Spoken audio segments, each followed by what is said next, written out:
Moderasi, moderasi, moderasi podcast. Moderasi, membangun obrolan dengan ramah, santai, dan inspiratif.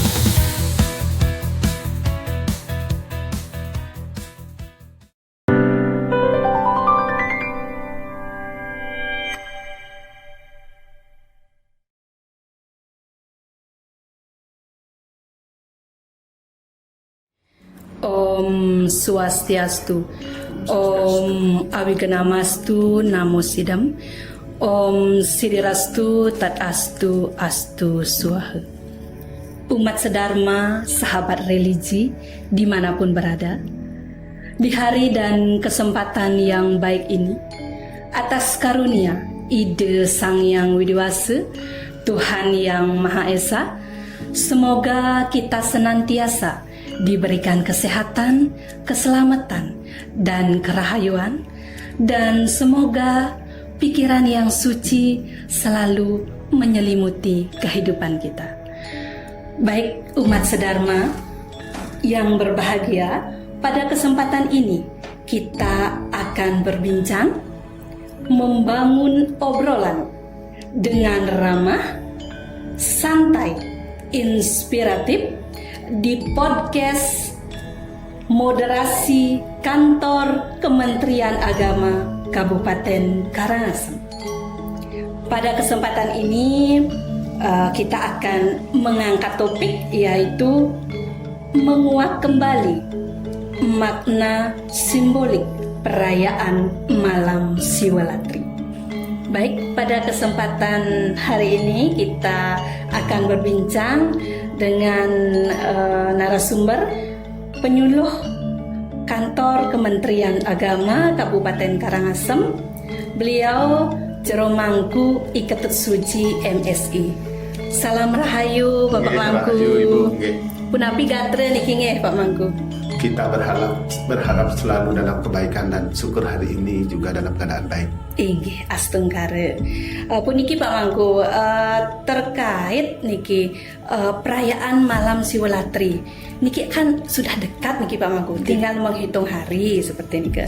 Kalau tidak salah nanti datang perayaannya niki di tanggal 27 Januari.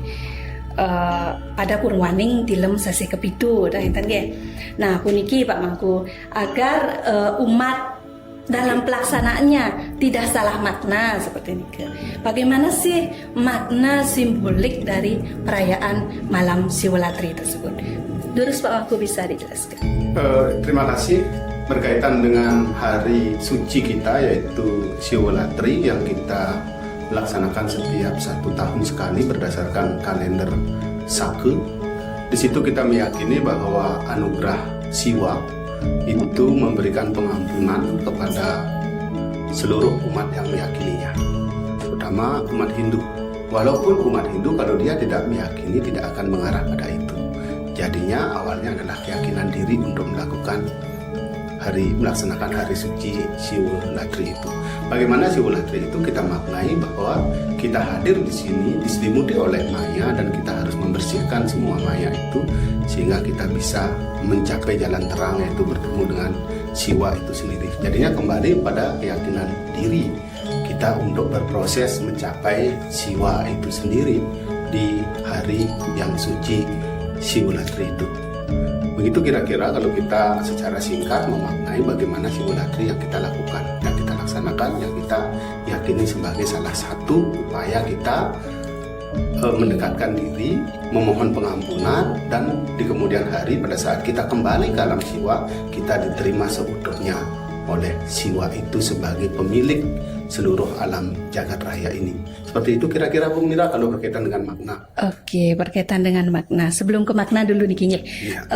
Apa sih itu Siwalatri, Bang? Nah, di sini berkaitan dengan Siwalatri, semuanya sebenarnya umat Hindu kita harusnya sudah paham betul tentang pelaksanaan Siwalatri, karena Siwalatri ini dilaksanakan secara kontinu, rutin, di mana Siwa itu adalah kita mengartikan beliaunya sebagai dewa, dewa Siwa. Latri itu ya dalam arti kamusnya memang malam, Berarti apa? Malamnya Dewa Siwa. Puncak dari Siwa itu memberikan pengampunan. Karena Siwa juga diartikan sebagai Maha Penyayang dan Maha Pengampun. Sehingga malam itu adalah malamnya Siwa, yoganya Dewa Siwa untuk memberikan pengampunan, memberikan terang kepada seluruh umatnya yang meyakini jalan untuk mencapai Siwa itu. Itu kira-kira kalau berkaitan dengan Siwolatri dari kita pengertian. Oke Pak Mangku, kita lanjut ya. Dalam pelaksanaan malam Siwolatri Pak Mangku, kita ada yang namanya sebut berata kan gitu ya. Ada berata Siwolatri. Nah di situ kalau nggak salah ada mono berata, ada upawasa, ada juga mejagre gitu. Nah sekarang masyarakat masih bingung nih Pak Mangku, berapa jam sih Niki gitu untuk melaksanakan mejagrenya itu? Apakah ada yang umat masih bingung, ada yang melaksanakan 12 jam, 24 jam, 36 jam. Begitu juga dengan upawasa puasanya tersebut. Nah, mungkin Pak Mangku bisa menjelaskan di sini. Ini tentang Siwolatri sama seperti hari suci lainnya mempunyai rangkaian mempunyai juga batas-batasan apa yang harus dilakukan secara etika, susilanya itu. Tetapi ada kata-kata kunci yang kita pakai pada saat pelaksanaan Siwolatri itu. Misalnya seperti tadi Siwa, Latri, udah itu Purwaningning pun kenten, ada lagi Tilem Kepitu, udah itu ada lagi Jagre, Upawasa, Mona, Lupa, Papa, Tapa, itu Turu dan Tutur. Satwa dan istilah-istilah lain, banyak sekali ragam istilahnya ada di situ. Tetapi itu memang perlu dikupas untuk memperdalam, untuk menguatkan kita. Kalau berkaitan dengan berata Siwolatri yang 3 itu, yang pertama itu adalah Jagre. Jagre itu adalah tidak tidur dalam arti Jagre itu, tetapi di dalam konteks pemaknaan akan hal lain yang ditimbulkan. Kesadaran tetap sadar. Waktu yang kita lakukan pada saat itu adalah dia mulai pagi hari sampai pada saat matahari tenggelam esok hari. Yaitu tilemnya berarti 36 jam. Berkaitan dengan upawasa itu dilakukan mulai Brahma Meruta atau matahari terbit, yaitu karena pergantian harinya kita memakai pagi hari.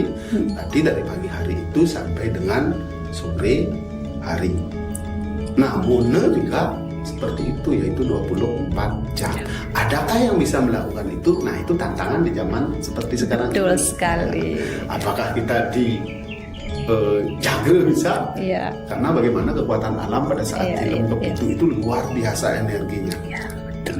Kira-kira itu untuk pewaktuannya. Itu 36 jam Pak Mangku ya. 36 jam untuk menjagrenya nih ke. Jagre itu 36 jam, mulainya dari kapan nih Pak Mangku? Nah, kalau kaitan dengan sampai selesai pelaksanaannya memang di H1 dari Tilem. Berarti sekarang Tilem, dari besok Tilem sekarang mulai.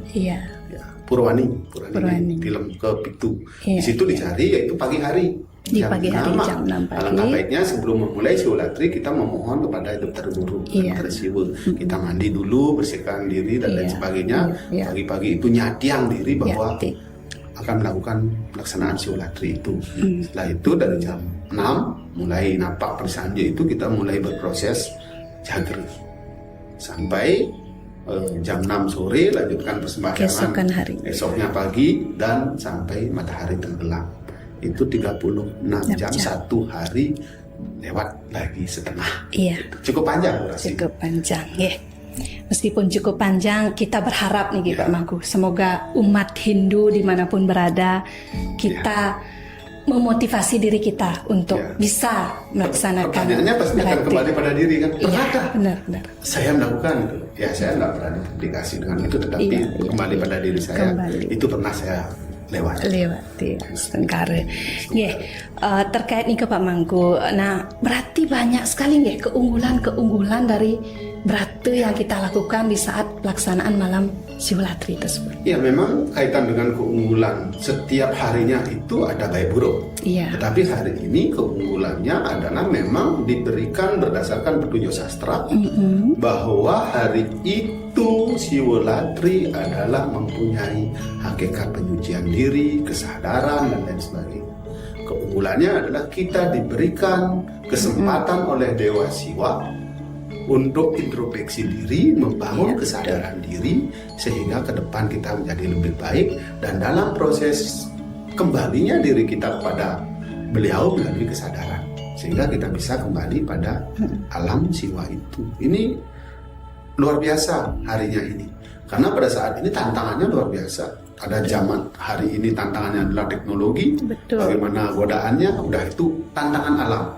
Pada saat tilem Kepitu itu bagaimana tarikan planet-planet dengan bumi ini sehingga membuat diri kita menjadi lemah, dan pada saat itu memang dalam keadaan gelap gulita. Walaupun sekarang ya Merkuri dan lain sebagainya terang-terang gitu kan, tapi sungguhnya kekuatan alam itu luar biasa. Berpengaruh. Oke.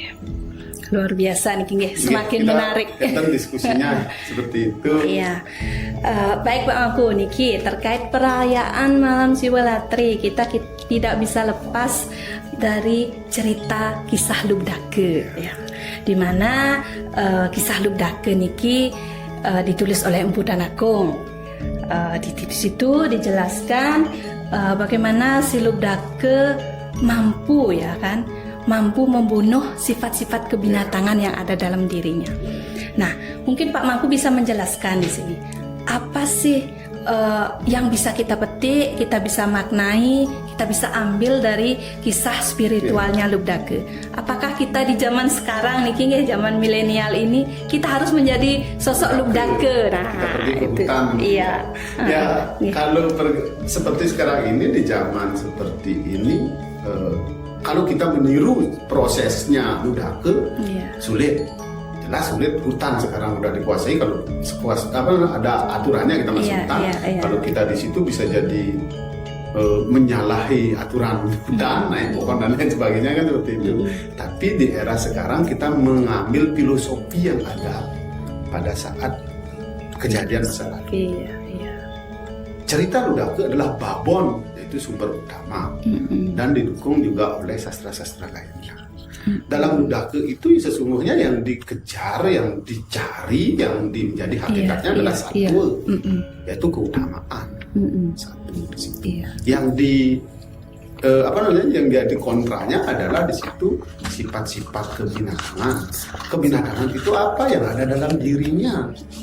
Kalau kita bercermin keluar, ya ngomong, ya ular, ya gajah dan lain sebagainya, itu harus ditaklukkan. Tetapi pada saat bercermin ke dalam diri itu ada sifat-sifat rajas tamas yang ada dalam diri harus dikendalikan, sehingga sifat-sifat satuan itu naik dan rajas tamas ini terkendali dengan baik. Seperti itu kalau berkaitan dengan era kekinian, karena kita nggak bisa lagi naik pohon bila. Betul sekali. Nanti, ya kalau pohon bilanya ini bisa sumangah nanti kan gitu. Yang kira sih sekarang mengikuti dengan dulu mungkin tidak relevan lagi kita ke hutan kan seperti itu. Tapi kembali lagi Mulat Sarire itu malam introspeksi diri, perenungan suci dan gitu ya, perenungan suci. Karena gini, pada saat tadi dikatakan tentang suci, alam ini suci dan diri kita tidak, alangkah baiknya alam sudah mempersiapkan kesuciannya atas anugerah Dewa Siwa. Kenapa tubuh ini di dalam ini yang Siwatman ini tidak kita sucikan, sehingga suci alat tubuh ini, badan ini, roh ini, Atman ini suci, ini alam dengan Dewa Siwanya suci, sama-sama suci akan bisa bersatu bersama. Apabila engkau ingin bersatu dengan warna putih, jadilah engkau putih, jangan engkau menjadi warna yang berbeda. Kalau toh pengertiannya Siwa Maha Suci, ingin ada pada alam Siwa, ya kita juga harus suci dan satya. Kita harus menyamakan frekuensi. Ya, frekuensinya harus sama gitu, frekuensinya sama. Kira-kira sih seperti itu. Kalau meniru ke hutan, kira-kira tidak lagi. Oke. Baik Pak Mangku, Niki mungkin kita lebih dalam lagi ya. Ya. Terkait perayaan malam Siwolatri niki. Berarti di situ ada transformasi waktu yang cepat Pak Mangku. Ya. Dimana misalnya niki kita di kaum Grahasta atau mungkin anak-anak di masa Brahmacari Ya. dalam satu malam jadi atau bisa melalui tahapan sebagai di Wanaprastha, di tahapan Wanaprastha. Nah, punapi niki Pak Mangku Kalau berkaitan dengan batasan umur, Iya. ya ada anak-anak, udah itu sudah Grahasta, ada Wana dan ada juga biksu. Kalau toh misalnya kita ada di Grahasta bisa melakukan ketiga-tiganya, itu kan alangkah mulianya. Iya. Begitu juga anak-anak yang bisa melakukan ketiga-tiganya dengan niat yang baik, ketulusan dan kesadaran, alangkah mulianya. Tidak harus ada pada posisi tertentu yang tinggi baru kita melakukan yang itu semuanya. Iya. Kalau toh kita misalnya ada pada posisi itu, kita melatih, mengajarkan anak-anak itu mulai coba. Iya. Dan sekarang masa Brahmacari. Brahmacari kan masa belajar.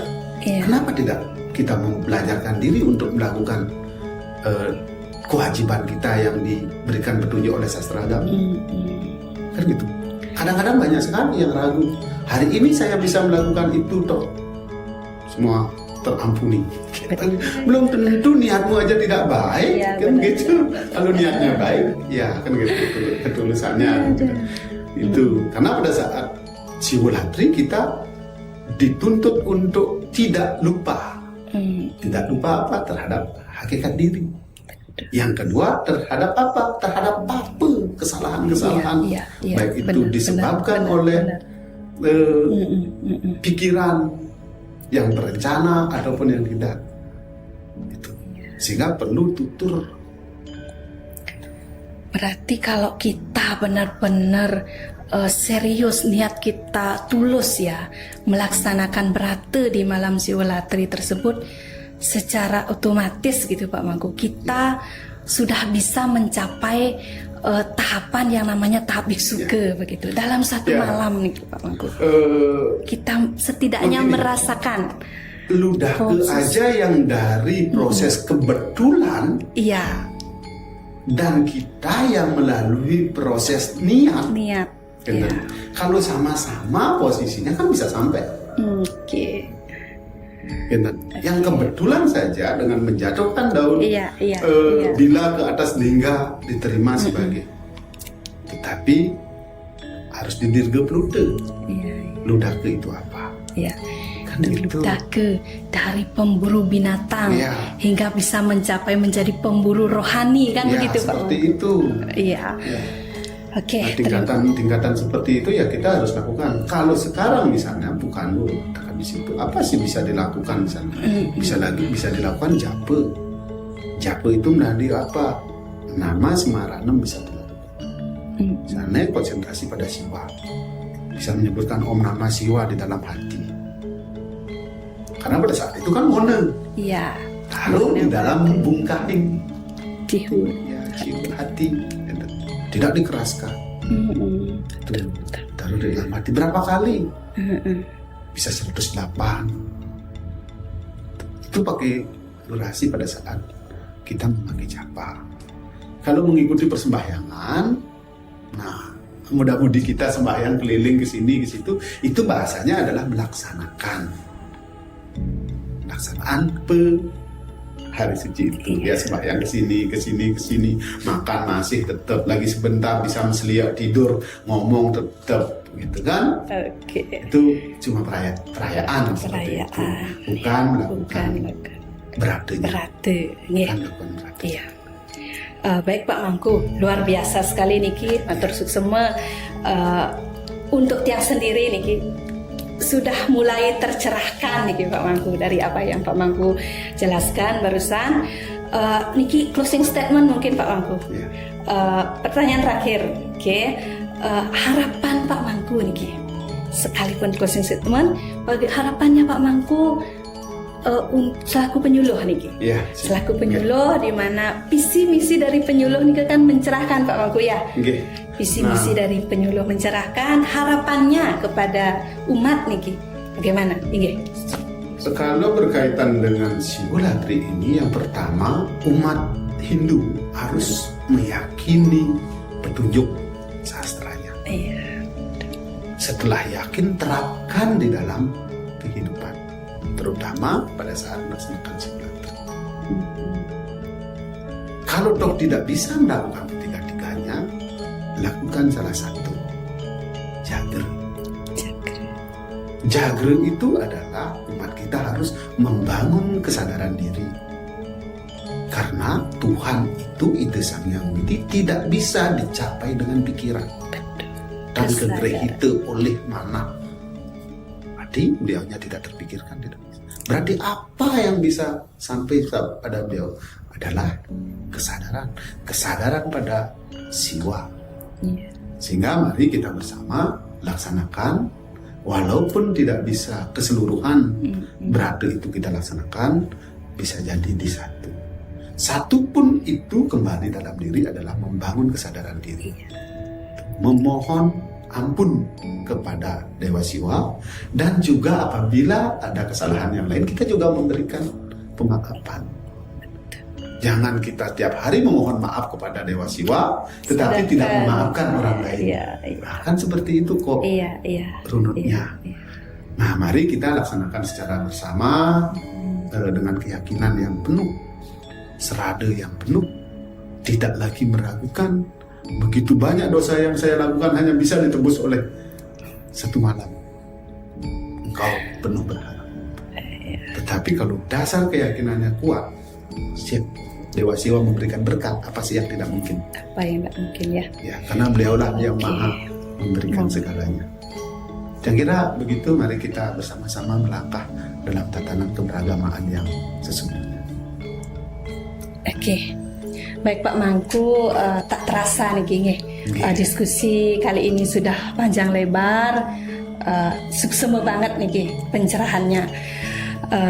Baik umat sedharma yang berbahagia dimanapun berada, dapat yang simpulkan ya dari diskusi kali ini, di mana dalam perayaan malam Siwolatri merupakan malam perenungan suci, malam peleburan kepapaan dan kelemahan-kelemahan dari sifat manusia. Dan tentu di malam itu dapat kita jadikan sebagai sebuah proses merefleksi diri, hening sejenak, memikirkan hakikat diri dan hakikat kehidupan. Baik umat sedharma yang berbahagia dimanapun berada, proses diskusi kali ini dengan santai ya, yang santai dengan narasumber Juru Mangku Iketut Suji MSI. Mungkin nanti kita bisa bertemu kembali di proses diskusi selanjutnya, dan diskusi kali ini semoga bisa memberikan manfaat dan untuk kita semua. Dan akhir kata saya tutup dengan Parama Santi. Om Santi Santi Santi Om.